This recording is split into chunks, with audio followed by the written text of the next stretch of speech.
யாரு பேசு? 50,000 ஆண்டுகளுக்கு மூத்த ஒரு வரலாற்று பெருமைமிக்க வீரஞ்செறிந்த தமிழர் தேசியத்தின் மக்கள் தனது விடுதலைக்கான அரசியலை பேசாமல் வேறு எவன் பேசுவது? சாதியாக நின்று நாங்கள் அரசியல் செய்து சாதித்ததென்ன? சான்று உண்டா? சாதியாக திரண்டோமே, எமக்கான அரசியலில் வென்றோமா? தன் முன்னே காட்டுங்கள் யாராவது ஒருவர். என் முன்னே அமர்ந்திருக்கிற என் தமிழ் சொந்தங்களிலே கற்றவர்கள், அறிஞர்கள், பெருமக்கள், என் பிரியத்திற்கும் பாசத்திற்கும் உரிய பெற்றோர்களில் ஒருவர் சொல்லுங்கள், சாதியாக திரண்டு நாம் சாதித்ததே இல்ல. மாறி மாறி கருணாநிதி காலில் ஒரு சீட்டு, ஜெயலலிதா காலில் ஒரு சீட்டுக்கு விழுந்ததை தவிர வேறு சாதித்தது உண்டா? ஏதாவது உண்டா? 2 சீட்டுலையா இந்த இனம் விடுதலை அடைய போகிறது? 2 சீட்டுல,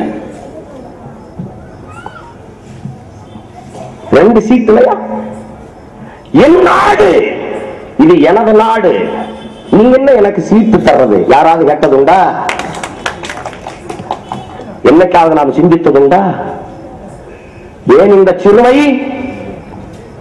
ஏன் தமிழன் என்கிற தேசியத்தின் பெருமையை நாம் இழந்ததாலே இந்த சிறுமையை அடைந்தோம். சாதியாக மதமாக நாம் பிளந்ததே நம் இனத்தின் எதிரிக்கும் துரோகிக்கும் சரியான வலிமையானது. அதை நாம புரிஞ்சுக்கிறதே இல்லை, புரிஞ்சுக்கிறதே இல்லை. இன்னைக்கு என்ன ஆயிருக்கு? 1/2 நூற்றாண்டுகள் தமிழர் இன அரசியல் வரலாற்றிலே, 1/2 நூற்றாண்டுகள், 50 ஆண்டுகள். என் முன்னே அமர்ந்திருக்கிற தமிழ் பெரியவர்களே, மேடையிலே இருக்கிற என் பிரியத்திற்குரிய முன்னோர்களே, சொல்லுங்கள், தமிழர் இன அரசியல் வரலாற்றிலே 50 ஆண்டுகளில் கருணாநிதி வாழ்க, கருணாநிதி ஒழிக, இதை தவிர வேறு அரசியல் ஏதாவது இருந்தது உண்டா? யாராவது சொல்லுங்க. சரிபாதி தமிழர்கள் கருணாநிதி வாழ்க என்று முழங்கி இருக்கிறார்கள், சரிபாதி தமிழர்கள் கருணாநிதி ஒழிக என்று பேசியிருக்கிறார்கள். இதை தவிர ஏதாவது அரசியல் உண்டா? கருணாநிதி எதிர்ப்பதே எம்ஜிஆருக்கு கொள்கை, கருணாநிதியும் அவர் குடும்பத்தையும் எதிர்ப்பதே ஜெயலலிதா அம்மையாருக்கு கொள்கை, கருணாநிதியை எதிர்ப்பதே அண்ணன் வைகோ அவர்களுக்கு கொள்கை, கருணாநிதியை எதிர்ப்பதே விஜயகாந்த் அவர்களுக்கு கொள்கை. வேற ஏதாவது கொள்கை இருக்கா? இதுதானா என் இனத்தின் அரசியல்?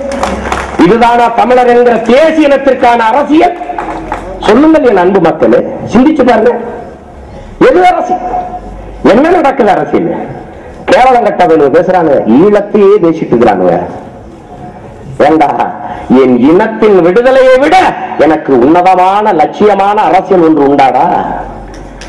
தமிழன் என்கிற தேசிய இனம், என்னிலும் கீழான, என்னிலும் எண்ணிக்கையில் குறைவான இனங்கள் எல்லாம், என்னை விட நிலப்பரப்பில் குறைந்த அளவே கொண்ட நாடுகள் எல்லாம் தனி நாடடைந்து சுதந்திரமாக மற்ற மொழிவழி தேசிய இனங்களைப் போல உயர்ந்து உலகத்திலே வாழ்கிறதே, அதுபோல ஏன் நான் வாழக்கூடாது என்று என்னைக்காவது இந்த இனம் துடித்ததுண்டா?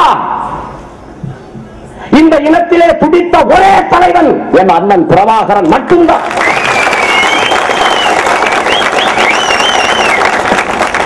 அதெல்லாம் ஏன் அடைஞ்சு வாழ்றான்?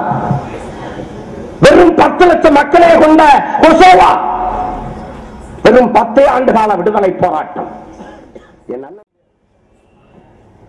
என்ன அரசியல் இருந்தது?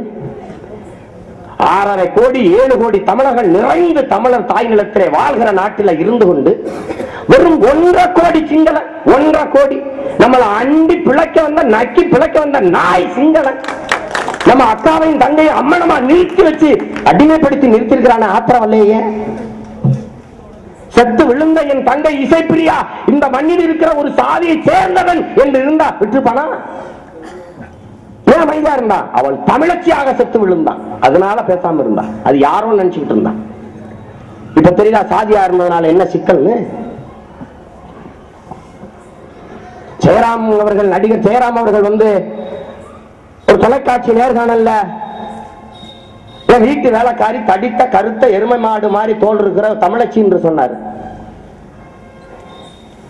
அது தமிழச்சி என்று சொல்லாம இந்த சாதிக்காரச்சி என்று சொல்லியிருந்தா நாங்க போய் அடிக்க வேண்டியதில்லை, எவன் வேணா போய் அடிச்சிருப்பான். ஆனா தமிழச்சின்னு சொல்லிட்டதுனால அது யாரே சொல்லிட்டான் தமிழச்சி, அது யாரோ தமிழச்சியாம். அப்ப என்ன புரிதலுக்கு நம்ம வரணும்? நீங்க என்ன புரிதல்? தமிழர் என்கிற தேசிய இனத்திற்கு உள்ளேதான் இத்தனை சாதிகளும் இருக்கிறது, இத்தனை மதங்களும் இருக்கிறது என்பதை எனது அருமை தமிழ் சொந்தங்கள் புரிந்து கொள்ள வேண்டும். எப்படி சாதியா இருக்குது? எப்படி இது?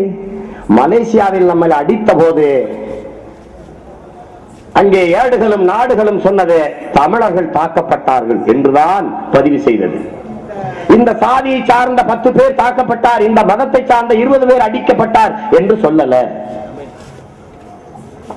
இந்திய கடலிலே மீன் பிடிக்க போற போது எல்லா சாதியை சேர்ந்தவன் எல்லா மதத்தை சேர்ந்தவன் தான் போய் பிடிக்கிறான்.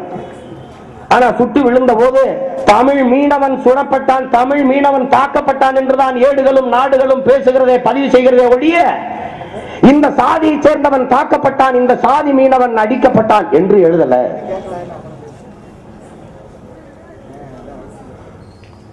ஆதியில பர்மாவில் அடிச்சு நம்மளை அகதி அவரட்டும் போதும் தமிழர்கள் அகதியாக வந்தார்கள் என்றுதான் பதிவு செய்யப்பட்டிருக்கிறது.